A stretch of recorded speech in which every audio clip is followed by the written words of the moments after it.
Alors, on a déjà dit bonjour à certains, mais bonjour à tous et bonjour donc, aux personnes qui viennent de nous rejoindre. Donc, on est ici pour un webinaire qui est consacré à la sécurisation des usages de l'IA en entreprise. Alors, pour ma part, je suis Mélissa Perrier, je suis la rédactrice en chef d'InCyber News, qui est le média du forum InCyber. C'est ce qui fait vivre le forum toute l'année et également ce genre d'événements.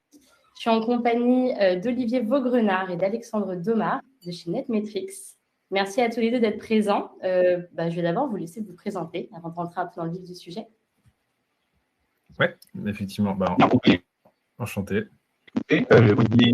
Olivier Vaugrenard, donc de la société Netmetrix, et je suis un des fondateurs de la société. Ouais. Et moi, je suis Alexandre Domard, donc je suis pre-sales chez Netmetrix et je m'occupe notamment des solutions qu'on va vous présenter aujourd'hui. Super. Est-ce que tu veux passer à la deuxième slide? Oui, bien sûr. Alors, on va simplement poser le cadre pour commencer et je vais introduire du coup ce dont Olivier et Alexandre vont vous parler aujourd'hui. On le sait, c'est un secret pour personne désormais. L'IA, elle est entrée rapidement dans les usages et forcément, le constat aussi, c'est qu'il n'y avait pas de cadre clair, du moins jusqu'à maintenant. Et malgré toutes les promesses de productivité que ça représente, il y a encore des zones d'ombre, notamment ce que les collaborateurs partagent, les outils qu'ils utilisent et ce que l'entreprise contrôle vraiment. Alors, je vais vous présenter l'agenda. Non, tu dois... Alors, pour revenir sur ces enjeux, Alexandre et Olivier nous ont construit un agenda qui est un cheminement finalement assez logique. On va d'abord parler des usages, forcément, où l'IA est déjà utilisée dans l'entreprise, que ça change concrètement. On passera ensuite aux risques, donc notamment le shadow AI, les fuites de données, les injections. Ça, c'est une liste non exhaustive.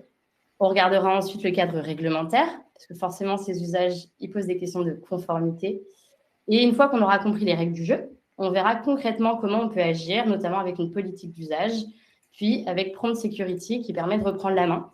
Alors, vous avez, comme vous avez pu le constater, un chat, mais également un outil question sur cet espace qui vous permet, du coup, tout au long du webinaire de poser des questions. Si vous posez des questions au sein des parties, je pense que j'attendrai la fin de la partie pour les poser à Olivier et Alexandre. Et vous aurez bien entendu un temps de questions-réponses à la fin. On vous réserve un petit temps. Et il y aura également 3 sondages durant ce webinaire. On vous demande évidemment de participer au maximum. Comme ça nous permettra d'avoir une vision la plus précise possible de vos usages justement de l'IA aujourd'hui. On va commencer par les usages du coup. Forcément, avant de parler de sécurité, on va reposer les bases. Si tu veux, Alexandre. Alors je vais peut-être passer plutôt sur une présentation de mon écran. Alors, je m'excuse à tous, mais j'ai l'impression que tout le monde peut changer les slides. Ah oui. Donc, j'ai que la technique intervienne là, parce que c'est pas normal qu'on ait tous la main. Il y a un gros souci. Donc, je pense que je vais partager mon écran pour avoir la main sur ce qui est présenté. D'accord.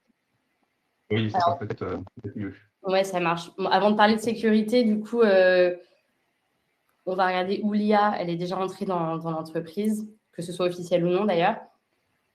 Olivier, est-ce que tu peux nous dire sur le terrain si tu vois encore des entreprises en phase de test ou est-ce que les usages de l'IA sont selon toi déjà bien installés dans les équipes? Alors, avant de répondre à la question, ce qu'on peut peut-être faire, c'est que je vous parle un petit peu. Est-ce que sur le terrain, tu constates qu'il y a des entreprises qui sont encore en phase de test ou justement les usages de l'IA, ils sont bien installés, bien encadrés? Alors, est-ce que déjà, vous m'entendez bien? Parce que j'ai l'impression qu'il y a du délai. Il y a un problème de connexion. Il y a un très gros délai, oui, effectivement. Bon, c'est pas faute, messieurs, dames, d'avoir fait des tests, on vous rassure, c'était nickel avant le lancement, on vous l'assure, on a préparé ça avec beaucoup de conscience. Effectivement, c'est... Et bien. Non, il y a beaucoup de délai, Olivier. Est-ce que, Alexandre, tu veux peut-être nous présenter les usages à la place d'Olivier? Je me permets si... Effectivement, je vais peut-être présenter.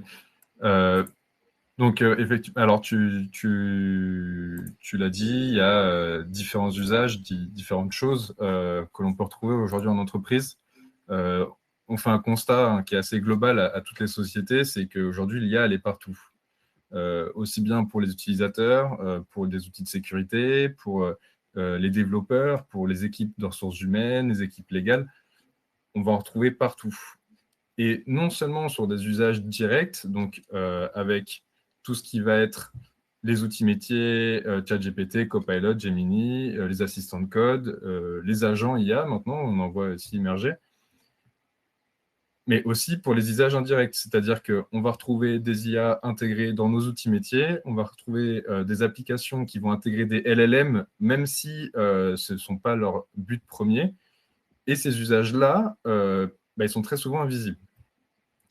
Et aujourd'hui, McKinsey Global Survey le dit, il y a à peu près 77% des entreprises qui utilisent ou exploitent l'IA au niveau de leur mission, en tout cas aujourd'hui. Je vous propose, pour commencer justement, je vous avais parlé donc de sondage en introduction. Normalement, vous avez dû voir apparaître le premier sondage sur la partie dédiée.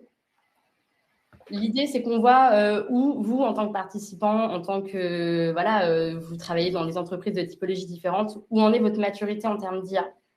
Donc, je vous laisse répondre, on vous laisse 1 minute et ensuite, on reviendra rapidement sur les résultats.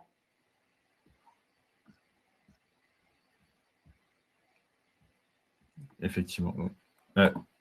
Merci d'avance pour vos réponses.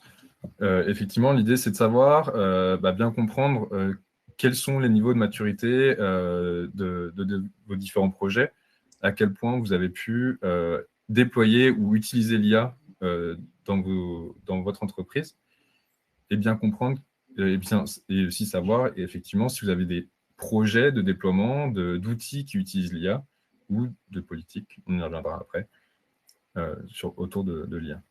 Alors là, les résultats sont en train de se dessiner en direct. Alors, j'attends un petit peu. Tu as accès aux résultats également, Alexandre, là, sur Oui, ta... tout à fait. Super.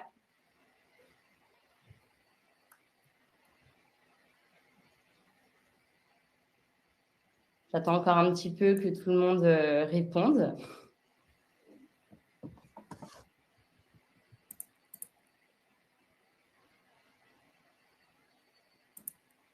Pour l'instant, il y a un équilibre avec les 3 premières réponses.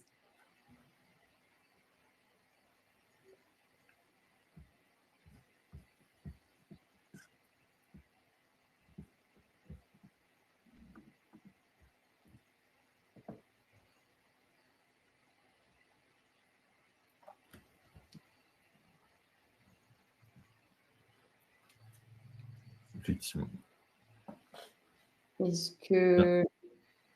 Alexandre, tu veux rebondir, tu veux commenter en direct les résultats et puis quitte à ce qu'on revienne dessus à la fin, peut-être si davantage de personnes ont répondu? Tout à fait. Effectivement, bon, on voit qu'il y a clairement en dessin une courbe entre guillemets qui se dessine.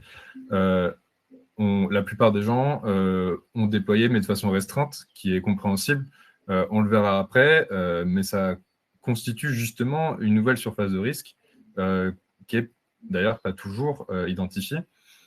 On voit aussi qu'il y a des déploiements dans différents projets. Donc, j'imagine que c'est des déploiements qui ont été réfléchis, qui sont suivis et identifiés, et aussi beaucoup de phases de test. On comprend, aujourd'hui, il y a la plupart des outils qui l'utilisent. On a quand même 15% de personnes qui n'ont pas de projet. Ça, c'est ce que je comprends. Mais on en discutera peut-être au niveau des questions-réponses pour bien comprendre pourquoi ne pas utiliser l'IA et surtout comment, on va pouvoir y venir après aussi, comment pouvoir l'intégrer sans se poser de questions de sécurité. Alors, je te propose qu'on passe à la partie des risques. Tout à Donc, fait. les usages sont là ou pas selon les entreprises. Et souvent, on s'en rend compte aussi, c'est au-delà de ce que l'IT a validé. Olivier, ma question, c'est, ou Alexandre, logiquement, qu'est-ce que l'entreprise elle maîtrise vraiment aujourd'hui et qu'est-ce qui lui échappe encore en fait vis-à-vis de l'implémentation des projets d'IA? Eh bien, justement, on a vraiment 6 gros vecteurs de risque aujourd'hui à identifier. C'est des vecteurs de risque qui vont être aussi bien du niveau sécurité pour les usages non contrôlés, mais aussi d'un point de vue compliance et RGPD, où on va falloir pouvoir contrôler, on le verra après aussi sur la réglementation, comment est-ce que nos données sont utilisées. Donc aujourd'hui, on va retrouver notamment le shadow AI, le fait de ne pas pouvoir contrôler les usages de nos collaborateurs. La fuite de données, bien évidemment, puisque des données sensibles, des données personnelles ou des données tierces, du code source, par exemple, propriétaire, pourraient être utilisées dans différents LLM sans contrôle de ces usages. On a des attaques directes aujourd'hui par les attaquants, notamment au niveau de l'IA agentique, qui peut être mis en place dans différents projets. On a aussi souvent beaucoup de génération de code. On a de plus en plus d'assistants de code chez les développeurs qui vont générer du code compromis ou du contenu qui n'est pas autorisé par rapport aux différents usages que l'on devrait avoir. Et donc, ces 6 vecteurs d'attaque, il faut pouvoir les maîtriser. Et pour les maîtriser, malheureusement, aujourd'hui, les outils qui étaient sur le marché jusqu'ici ne suffisent plus. On va retrouver notamment des outils CASB, Software Gateway, DLP, qui vont nous permettre de contrôler au niveau du réseau, faire du filtre au niveau des URL, ou alors au niveau du DLP, au niveau des données que l'on envoie. Mais en fait, on n'a pas assez de contexte au niveau de l'IA, on n'a pas une maîtrise assez complète du trafic envoyé à nos IA. Donc aujourd'hui, ce qu'il faut pouvoir faire, c'est comprendre et interpréter ce trafic, interpréter du coup les prompts, on pourra aller un peu plus dans le détail, et bien identifier ces vecteurs de risque pour pouvoir s'en protéger. Merci d'avoir posé les risques, Alexandre. Ce qu'on comprend aujourd'hui, c'est que les risques ne sont plus seulement techniques, on en a parlé en intro, ils sont aussi juridiques et organisationnels, si je ne me trompe pas. L'enjeu, du coup, maintenant, c'est de savoir comment les entreprises elles peuvent s'y retrouver dans ce cadre réglementaire qui se densifie entre l'IA Act, le RGPD, NIS 2, pour ne pas tous les citer. Par quoi on commence, Alexandre, pour structurer une démarche claire sans empiler les réglementations et les obligations? Tout à fait. Alors, l'idée, c'est déjà de bien identifier quelles sont les réglementations qui nous impactent. On va avoir, ici, je parle de l'UIAC, par exemple, du RGPD, NIS 2, l'ISO IEC 42001 pour justement encadrer les usages de l'IA. Il faut comprendre ce qui nous impacte. Ici, je suis sur des normes qui sont plutôt européennes. Sur des solutions aussi dans le reste du monde, on aura des normes différentes. On peut penser aux États-Unis, à l'AI Act, par exemple, et d'autres qui sont en vigueur. Et il faut aussi comprendre surtout ce qui nous impacte, mais qu'est-ce qui nous impacte dans ces réglementations. Parce que chaque réglementation va poser des normes différentes et surtout des besoins différents, qui soient directs ou indirects, encore une fois, sur les usages.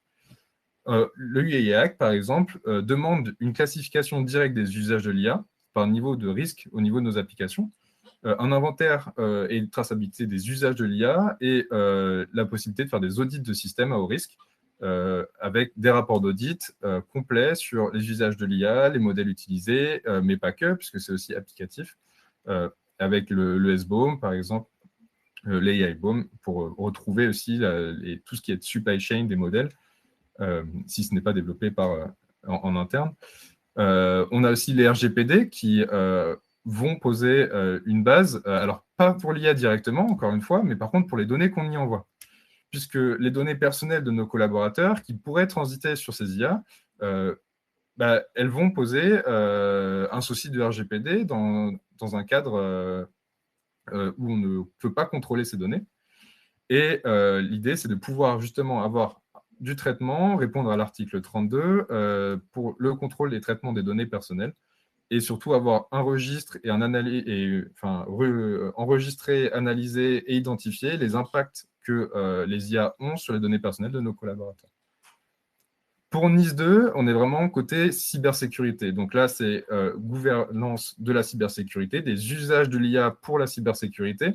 Alors, pour la protection, mais pas que, aussi au niveau du coup des données que l'on va envoyer, ne pas avoir de données sensibles, de données propriétaires, du code qui pourrait impacter et poser problème à la société.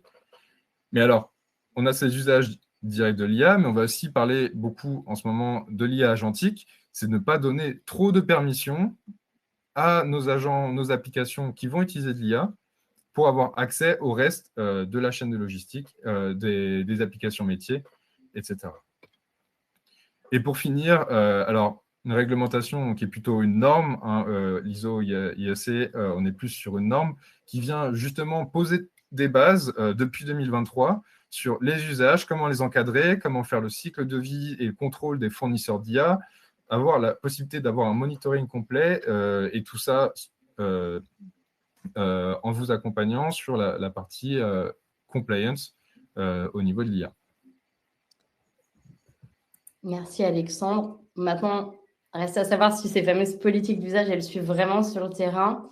Alors, tu vas nous dire par quoi commencer quand on veut passer d'une intention à une vraie politique d'IA applicable. D'abord, on va commencer par vous sonder à nouveau, justement sur où vous en êtes dans la mise en place des politiques vis-à-vis des usages de l'IA au sein de votre entreprise. On va vous demander, comme tout à l'heure, de répondre, s'il vous plaît.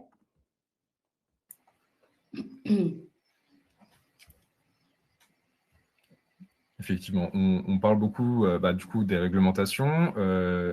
L'idée, est-ce que aussi, c'est de savoir dans ces politiques, est-ce que vous avez pu définir via ces réglementations ces besoins des politiques d'utilisation de l'IA, du blocage, de la restriction ou autrement du monitoring, ou à l'inverse, pas du tout, c'est pas forcément une priorité de votre côté, plutôt une réflexion pour le futur, mais c'est pas encore implémenté. N'hésitez pas effectivement à répondre.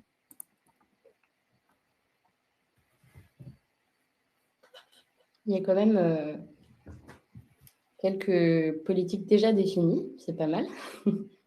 Effectivement, près de 30%. En cours de réflexion aussi, c'est bien ça.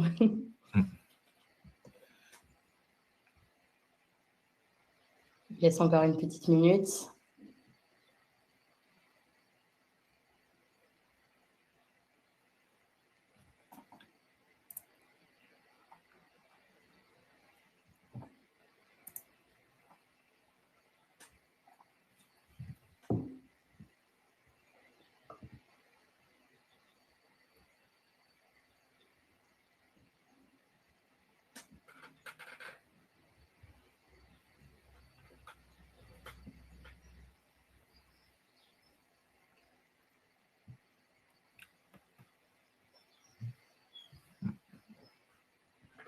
Super, je vois qu'on a à peu près 40 personnes qui ont voté.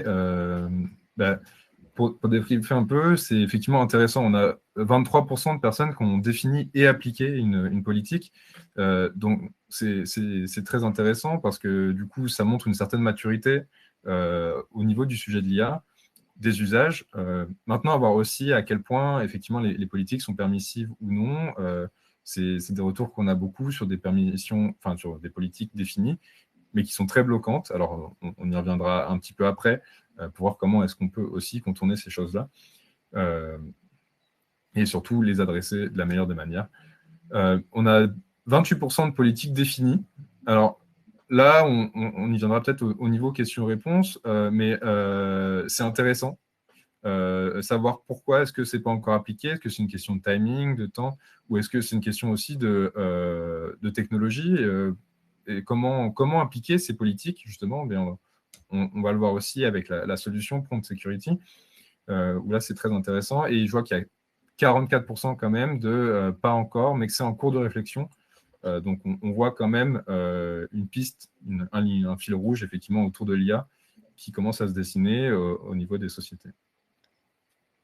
Alexandre, merci. Je me permets de te poser une question que Guillaume Brélin a posée tout à l'heure vis-à-vis des politiques, des obligations que tu as présentées. Il nous demande quel type d'entreprises sont soumises, intéressées par la norme ISO 42001, justement.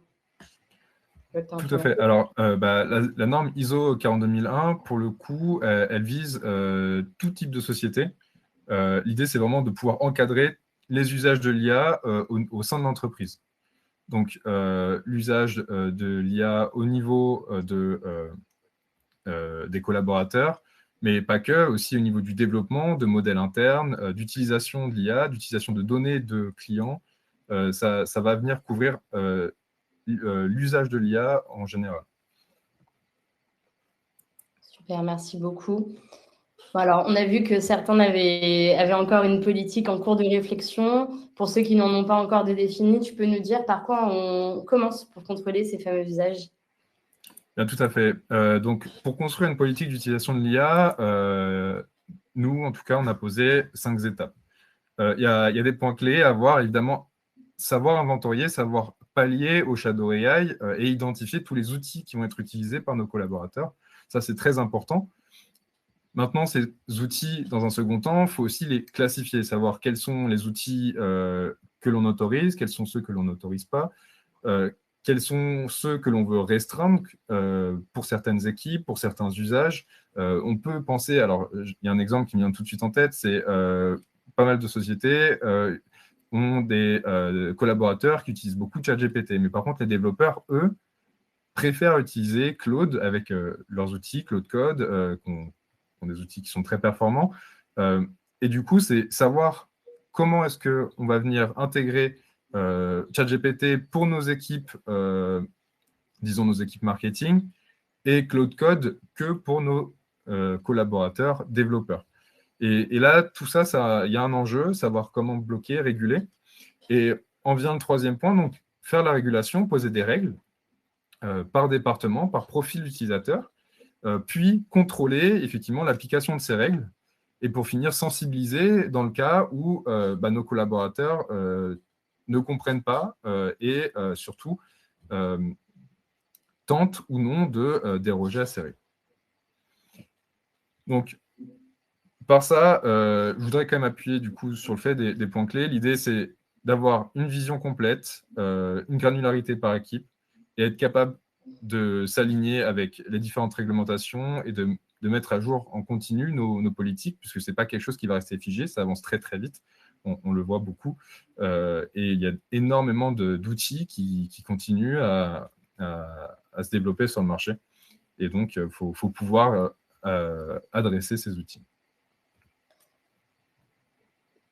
Et justement, pour passer de la théorie à la pratique, est-ce que tu peux nous montrer justement ce que Prompt Security ça apporte en réponse à ces enjeux, et comment, grâce à Prompt, on peut couvrir les angles morts que les outils de sécurité classiques, justement, ils ne voient pas forcément? Tout à fait, effectivement. Donc, via Prompt, qui est une solution aujourd'hui de SentinelOne, on va avoir une réponse à ces usages et on couvre surtout les 4 grands cas d'usage que l'on retrouve aujourd'hui, c'est-à-dire l'utilisation de l'IA par les employés, savoir détecter le shadow AI, savoir contrôler les données qui sont envoyées, données personnelles, sensibiliser les collaborateurs, et surtout appliquer des règles, encore une fois, par département, par équipe. On va avoir le cas d'usage des assistants de code aussi pour les développeurs, puisque en plus de l'utilisation des IA des développeurs, on va avoir l'utilisation d'IA dans les assistants de code qui vont utiliser, on le verra, souvent des technos un peu différentes où on pense pouvoir les contrôler, mais très souvent, en tout cas purement par le réseau, c'est difficile. Et justement, Prompt va venir s'intégrer dans les assistants de code IA, justement pour protéger les données qu'on y envoie, que ce soit les secrets, les données sensibles, les données propriétaires également. On est capable d'identifier ces données pour protéger l'utilisation de l'IA pour la génération de code dans les assistants de code. Dans un troisième temps, on va voir les applications IA développées en interne. Donc, l'idée, c'est de pouvoir contrôler quels sont les prompts qui sont envoyés depuis nos applications. Par exemple, un chatbot sur votre site web, on va retrouver des applications qui vont faire aussi de la corrélation, de la mise en place de rapports automatiques en se connectant à l'IA. L'idée, c'est de pouvoir contrôler ce que va envoyer notre application à notre IA, que ce soit de l'IA interne ou de l'IA externe, et pouvoir neutraliser les visages qui vont être malveillants, bien évidemment, filtrer les contenus nuisibles et les informations que l'on va envoyer. Et pour finir, on va couvrir un quatrième cas d'usage qui commence à se développer de plus en plus, c'est par rapport à l'IA agentique. Donc, non seulement on va être aussi capable donc, de se placer devant l'IA provider, mais on va aussi pouvoir contrôler le protocole MCP via une gateway MCP qui permet aujourd'hui Prompt Index, aujourd'hui, près de 13 000 serveurs MCP qui sont disponibles en open source sur GitHub, GitLab, Hugging Face, etc. Et permet de faire un score de ces différents serveurs et surtout on le verra juste après, d'avoir une granularité de blocage, autorisation, surveillance des données qui transitent sur le protocole MCP. Je me suis permise de lancer le sondage pendant que tu nous présentais les cas d'usage couverts. Comme ça, ça nous permettait de laisser un peu plus de temps. Vous étiez tellement concentrés que tout le monde n'a pas répondu. Si vous voulez nous faire part de vos cas d'usage au sein de votre écosystème, comme ça, ça nous fait une bonne photographie de vos usages aujourd'hui. Effectivement. Merci, Mélissa. Je t'en prie.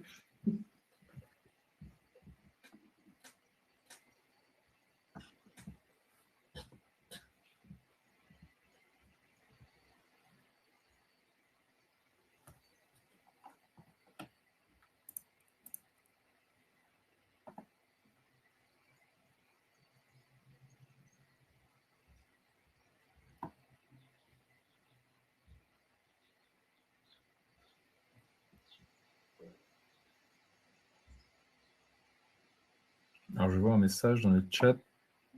Puis-je répéter le slide 5 ?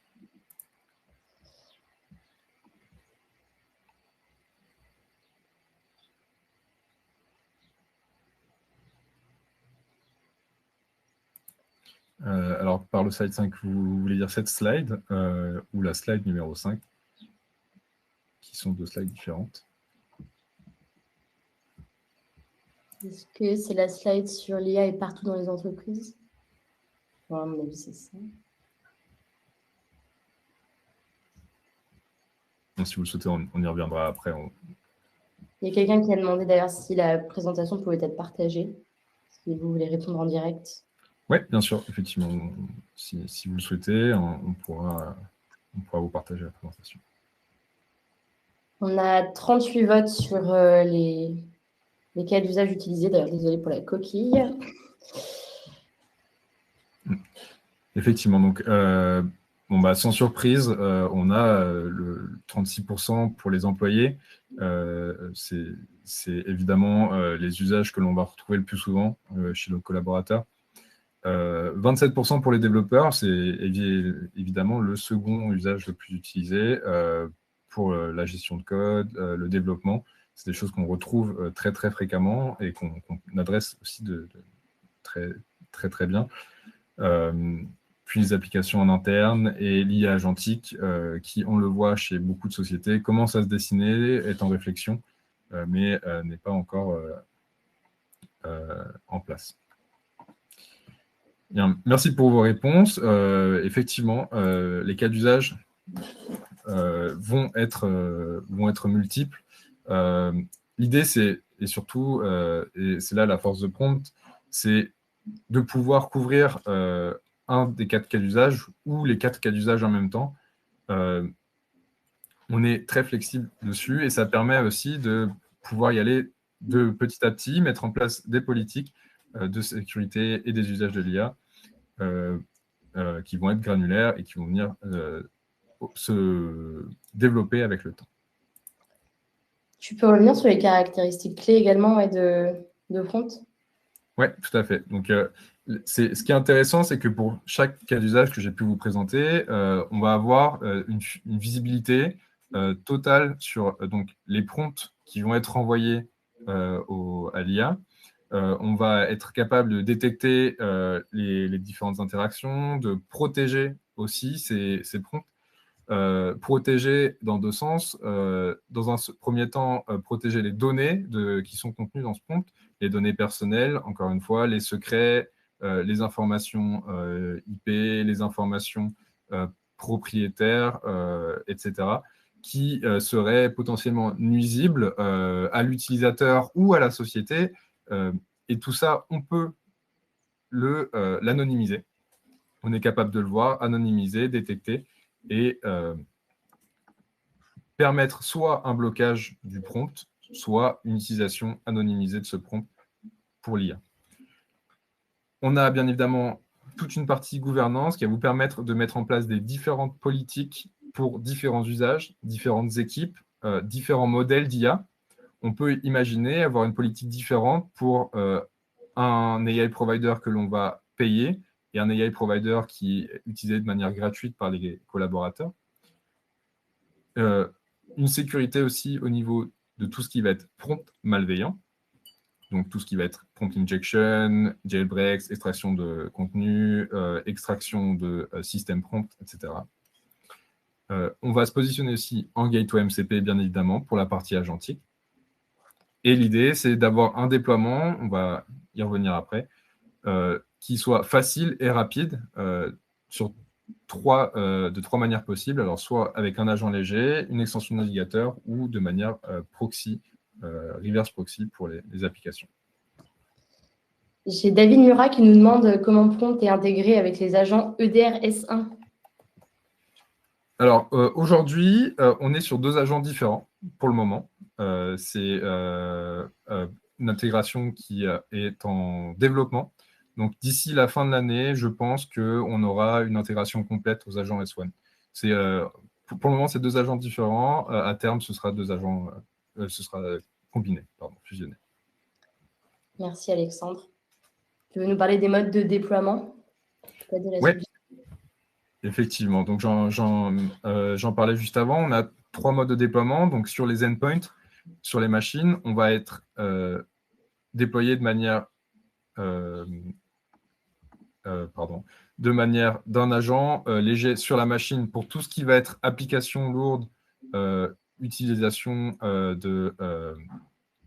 pour les développeurs d'assistant de code, par exemple, mais aussi sur le navigateur, donc avoir une extension de navigateur pour tout ce qui va être application web, cette fois-ci, être capable de récupérer le contenu du prompt avant même qu'il soit envoyé à l'IA, puisque c'est tout là l'enjeu. Aujourd'hui, il y a énormément de mécanismes au niveau des IA qui font que l'on ne peut pas, même si on a déchiffré le trafic TLS, récupérer le prompt, le contenu du prompt.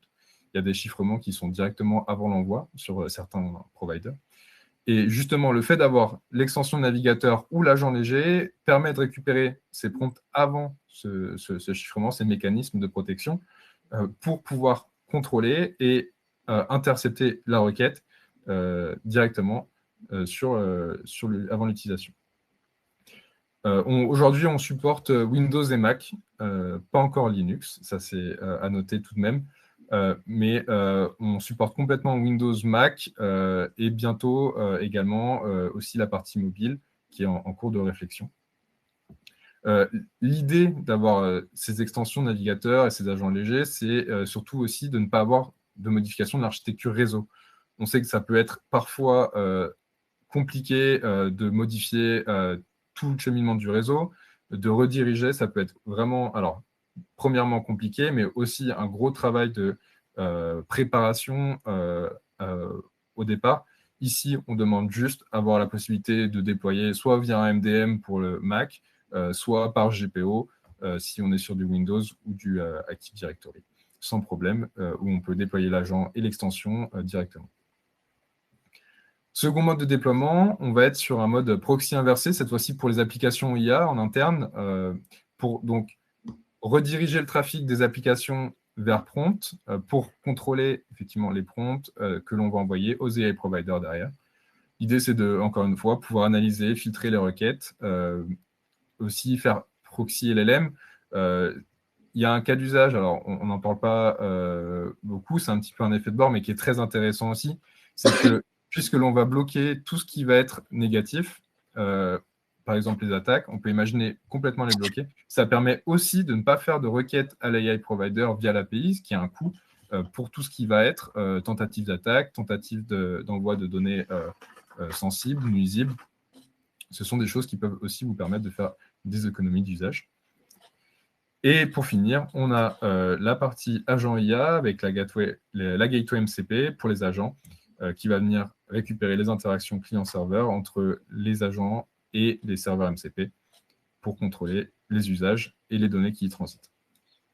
J'ai Arnaud Rochet qui nous demande l'impact sur le temps d'exécution des requêtes de la mise en place des protections. Alors, comme c'est écrit effectivement sur la partie proxy inversée, c'est la même chose au niveau de l'extension navigateur et de l'agent léger. On est sur moins de 10 millisecondes d'impact. En fait, c'est vraiment d'impact au niveau du traitement de la requête. Après, c'est niveau réseau. En fonction des réseaux, ça, c'est quelque chose sur lequel on n'a pas la mainmise. Mais par rapport à prompt directement, le traitement de la requête, de le renvoi et de récupération des résultats, on est à moins de 10 millisecondes. C'est très, très rapide. Et c'est justement aussi qui fait la force de la solution. Pardon. Jonathan qui a également une question. Existe-t-il un moyen de coupler prompt avec une solution DLP pour, par exemple, bloquer un chargement de fichiers sensibles vers une IA? Alors, très intéressant d'avoir cette question. Il faut comprendre que prompt va vous permettre de le faire intrinsèquement. On peut bloquer le upload de fichiers. On peut même le restreindre pour certains utilisateurs ou certains modèles. C'est-à-dire qu'on peut le bloquer, par exemple, complètement pour tous les modèles qui ne sont pas protégés ou qui ne sont pas, par exemple, payés avec un grade d'entreprise, entre guillemets. On peut imaginer, cependant, autoriser l'upload pour toutes les applications que l'on va payer, justement. On peut imaginer que vous avez un compte cloud pour l'entreprise. Eh bien, on peut autoriser les uploads pour cloud, mais par contre, le refuser pour toutes les autres solutions. Merci beaucoup. Il nous reste une petite dizaine de minutes si tu veux continuer. Effectivement, pas de problème. Alors, effectivement, j'ai trois modes de déploiement. C'est peut-être plus intéressant de le voir de manière graphique. Donc, effectivement, sur les 4 cas d'usage, dans les 4 cas d'usage, l'idée, c'est de se connecter entre le cas d'usage et prompt. Donc, l'utilisation de l'IA pour les employés, les assistants de code, etc. Prompt va venir faire le blocage, l'anonymisation des règles, des données sensibles, pardon, le blocage de prompt malveillant ou de serveurs MCP. L'idée, c'est qu'à chaque fois, vous pouvez avoir des règles qui vous sont propres, que vous allez définir. Il y a aussi des règles prédéfinies, bien évidemment, pour tout ce qui va être DLP. Il faut comprendre que Prompt va inclure, en plus de la protection des données sensibles, etc., et surtout des blocages, va inclure donc la possibilité de faire du data leak prevention, bien évidemment, mais pas que, puisqu'il va aussi vous permettre du coup d'avoir cette mainmise sur les IA qu'on autorise, les outils que l'on autorise et les serveurs MCP que l'on autorise.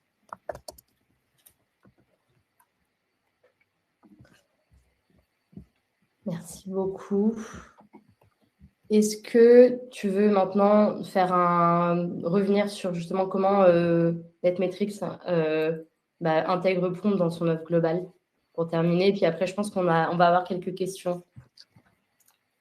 Oui, effectivement, tout à fait. Alors, juste avant de passer sur l'offre Netmetrics, j'ai touché un petit mot aussi sur les intégrations de Prompt. Donc, Prompt va venir inclure aussi un certain nombre d'intégrations qui va vous permettre de renvoyer les logs, par exemple, d'alerte vers votre SIEM, avoir des alertes au niveau des plateformes de communication et surtout aussi pouvoir identifier les utilisateurs de la solution, notamment via le host, les plateformes d'identité comme Google, Okta, Azure, bien évidemment, qui vont vous permettre aussi de mettre un nom sur les utilisateurs et les machines que vous allez pouvoir sécurisé. Et effectivement, dans l'écosystème Netmetrics, pour l'IA, bien Prompt n'est pas la seule solution qui va venir sur notre portfolio. Il faut savoir que au niveau de notre offre, on va être capable aussi de couvrir toute la partie développement d'IA, de tests, de gestion et d'optimisation des ressources pour l'IA, des infrastructures, avec donc la gestion des ressources GPU, la possibilité vraiment dans les data centers de distribuer, utiliser les ressources de la manière la plus efficace possible au niveau des GPU. À ça, derrière, faire des tests performance des infrastructures qui vont héberger de l'IA, pouvoir valider ces performances et les performances du LLM aussi pour le training, être capable de dire, voilà, via du trafic simulé Rocky V2, sans aller dans le détail, c'est le trafic qui permet aujourd'hui d'envoyer des données d'entraînement au modèle, être capable de valider les performances de notre modèle et derrière aussi les performances de notre modèle à redonner l'information aux utilisateurs, donc ce qu'on appelle l'inference, c'est-à-dire le mode production. Donc, pour chaque étape, on va venir tester les performances, distribuer, optimiser les coûts. Tout ça dans l'histoire d'être le plus performant possible et surtout le moins coûteux possible. Une IA qui fonctionne bien, c'est une IA qui coûte le moins cher possible. Alexandre, j'ai Guillaume qui nous demande s'il y a un intérêt de la solution Prompt pour un usage d'une IA locale via Ollama. Et on m'indique derrière qu'il ne nous reste que quelques minutes. Donc, si tu... Enfin, je ne sais pas dans quel ordre tu veux, si tu veux qu'on prenne des questions maintenant ou terminer d'abord la présentation. Ouais, alors je termine en une petite minute la partie sécurité et puis on prend les questions, je te propose juste après. Autrement, donc après la mise en place de l'infrastructure, on vient aussi sur la phase de déploiement et de développement. Donc au niveau du développement, on a une offre avec la solution MendAI qui va venir vous permettre aussi de développer, détecter les composants de l'IA, détecter les vulnérabilités, les dépendances des différents modèles open source que vous pouvez utiliser. Parler d'Ollama, justement, c'est les modèles utilisés par Ollama. Souvent, si on veut mettre une surcouche, vérifier ce qu'il y a derrière, ça implique différentes choses, des dépendances, encore une fois, des vulnérabilités, certains biais aussi du modèle. Et ça, on peut le détecter avec MendAI lors du développement. Et à ça, on ajoute des services donc, qui vont nous permettre d'évaluer les risques de l'IA et les risques de conformité réglementaire liés aux IA que vous développez en interne. Et de remédier à ces risques, bien évidemment, avec les implémentations de l'AI Bomb, renforcement des prompts, mise en place de programmes de gouvernance et de sensibilisation des développeurs, bien évidemment, aux usages de l'IA dans le développement. Et derrière, évidemment, on a la solution Prompt que j'ai pu vous présenter, qui va venir vous permettre de mettre en place une politique d'utilisation de l'IA, un pilotage continu de cette politique et des règles qui vont être granulaires et en direct que vous allez pouvoir faire évoluer avec le temps, bien évidemment, et les outils qui vont être sur le marché.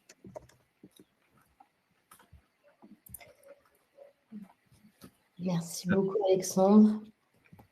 Je vous remercie. Alors, effectivement, merci. Je suis navrée d'écourter un petit peu ta présentation. Pas de problème. On a quelques questions. Alors, Benoît Bernadotte, souhaitait qu'on redéfinisse la notion de serveur MCP. Est-ce que tu veux commencer par ça? On a également Nicolas qui nous demande si Prompt Security nuit aux performances. Et on aura ensuite une question également dans la partie questions. Je te laisse peut-être répondre d'abord aux deux premières et on terminera. Alors, effectivement, il y avait... Alors, la première question, excuse-moi, c'était la redéfinition du serveur MCP. Le serveur MCP, c'est quoi? C'est un serveur qui va permettre de transformer les endpoints API en langage humain pour les agents IA.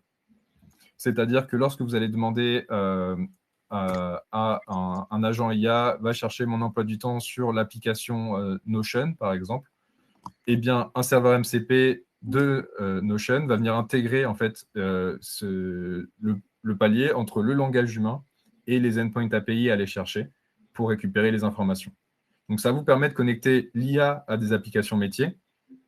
Mais par contre, évidemment, c'est des permissions que vous allez donner à vos agents IA pour aller chercher des informations automatiquement. Donc, c'est des choses qu'il faut mesurer et identifier. Merci Alexandre, c'est très clair. Et est-ce que Prompt Security nuit aux performances? Eh bien, Prompt Security ne nuit pas aux performances. L'idée, c'est d'avoir, encore une fois, un agent léger qui va venir récupérer la partie réseau, la partie au niveau de l'extension, aussi navigateur, récupérer les prompts. L'idée, c'est de le faire de la manière la plus invisible possible. Alors, c'est évidemment des performances de mémoire. Au niveau RAM et processeur, on est à peu près, on a moins d'1% de processeurs utilisés. Au niveau RAM, c'est 86 mégas de RAM sur le système. Pour aller vraiment dans le détail. Super, merci beaucoup. Je crois que nous avons répondu à toutes les questions. Merci pour tous les compliments qu'on a reçus sur la présentation, que vous avez reçus sur la présentation. Olivier, on est navré pour ce problème technique. J'ai vu qu'il y avait quelques demandes de contact et d'envoi de la présentation dans le chat. On reviendra vers vous très rapidement avec tout cela. Est-ce que tu veux dire le mot de la fin, Alexandre? Non, effectivement. Alors, merci à tous d'avoir effectivement participé à la présentation. J'espère que c'était intéressant et que ça peut aussi vous donner des idées. N'hésitez pas à nous contacter. Vous avez les informations juste ici. On pourra vous envoyer également les présentations. Et si vous voulez vous faire une démonstration, bien évidemment, on est ouvert à tout. Merci à tous.